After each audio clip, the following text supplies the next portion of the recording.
Hello, my name is Jasmine Hughley, and my performance is entitled Black, White, and Blue, Vivien Thomas exploring the cure for the blue baby syndrome. You must be new here. Men like us don't speak to a white person unless you're spoken to. Understood? You'll encounter a lot of white folks treating you funny here, but if you just stick to doing your job, you'll be just fine. Go on now, boy. I'm Vivien, by the way. Vivien Thomas. I've been working here at the Vanderbilt University lab for a few weeks now. I'm the laboratory assistant for Dr. Alfred Blaylock, but to be honest, that's just a bunch of fancy words to say janitor. All I do is take care of those research dogs he's doing his experiments on, sweep a little, and straighten out that lab equipment. Have to remember not to break a glass beaker or knock over one of the Brunson burners. You know, it's not all bad though. One of Dr. Blaylock's friends is this real nice white man, Dr. Beard. He's teaching me chemistry in his downtime. He saw me reading a book after hours and offered to teach me a little bit more. It's real kind of him since I plan to be a physician. I had it all mapped out. Just graduated from Pearl High School in 1929, the top of my class. Was about to go to this real fancy college in Tennessee. But you know that doggone bank closed because the stock market crash of 1930? Had all my money in it. 7 years of carpentry, just gone. Here it is, 1931, and it's like I'm starting all over. But as long as I can provide for my wife Clara, everything will be just fine. A few months after working for Dr. Blaylock, I learned chemistry and biology from Dr. Beard, and I was also reading books on statistics and anatomy and physiology. Any book in that laboratory that I could get my hands on, I would read. So I started to notice and understand the things Dr. Blaylock was working on. One day I asked him a few questions and he was just so surprised by my knowledge and understanding that he offered to teach me a little bit more. He started teaching me surgical techniques he had learned and also what he was working on, which was trying to find the cause of shock. During the day, we started to explore the topic of basic surgical techniques like taking a needle driver and inserting sutures or closing an open wound in a research dog. I was also learning from hours and hours of researching I was doing on the dogs, their hearts, their organs, the vessels, the veins, the arteries, how they interact with each other. This was medical school for me. We started to exchange different ideas on the cause of shock, and in a matter of months, we had the answer. A few years later, Dr. Blaylock had offered a position at Johns Hopkins Sanitarian Lab in Maryland. As a black man with no doctorate degree, I wasn't expecting him to offer me a position, but to my surprise, he insisted I went with him because of my surgical training and my knowledge on the medical field. So once we got here in 1941, Dr. Helen Taussig asked Dr. Blaylock to look into something called the blue baby syndrome. Dr. Helen Taussig is one of the first female pediatric cardiologists at Johns Hopkins. She said she started to notice more and more of the blue baby syndrome in her pediatric ward. The baby's skin would be a light tint of blue. They couldn't breathe as well as they were supposed to, and they weren't growing as fast as expected. The blue baby syndrome had struck thousands of babies all over the world, but no doctor was willing to mess around with a kid's heart for this heart defect. It was risky business, but Helen Taussig was willing to take on this challenge. She already knew the cause. There wasn't enough blood flow to going through the pulmonary artery because there was a blockage somewhere. She also knew somewhat of a cure. She wanted to make a pathway between the heart and the lungs out of a vessel to help the pulmonary artery do its job.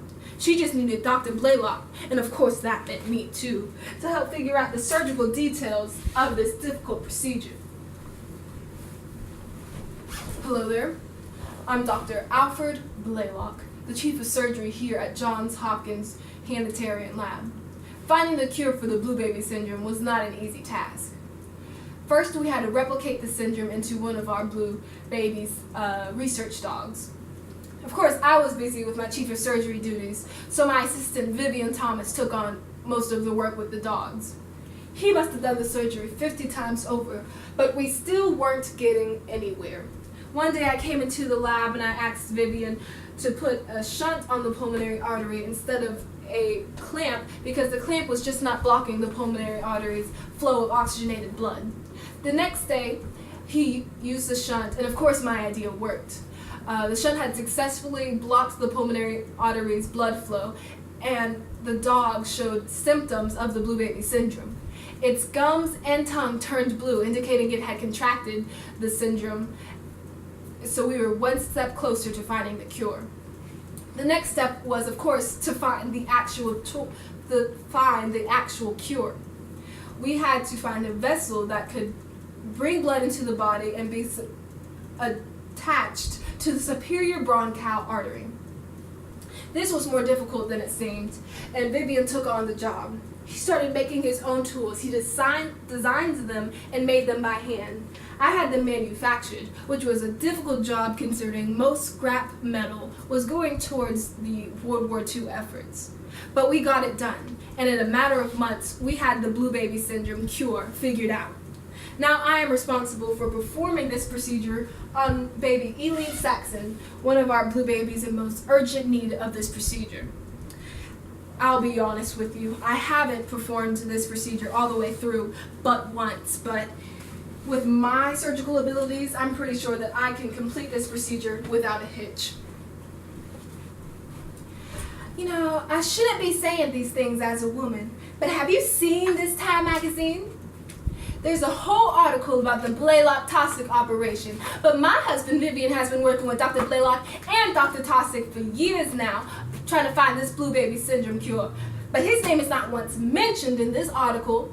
Day in and day out, Vivien was working on trying to put that blue baby syndrome into them dogs. You know, he wouldn't come home till late at night, sometimes 11 o'clock, too late to help me put away the babies. You know that Dr. Blaylock wouldn't even start the procedure without my Vivien in the room. He was on his right shoulder speaking directions into his ear. But where is his name in this Time magazine, or American Weekly newspaper, or even Johns Hopkins Medicine magazine? You know, I should say that Dr. Blaylock and Dr. Taussig aren't people. You know, they're friends with Vivien. They respect him. But this town, this country, ain't ready for a smart black man to do something like this. We just now integrating them schools because that good man Earl Warren winning the Brown versus Board of Education. But you know Johns Hopkins is still segregated.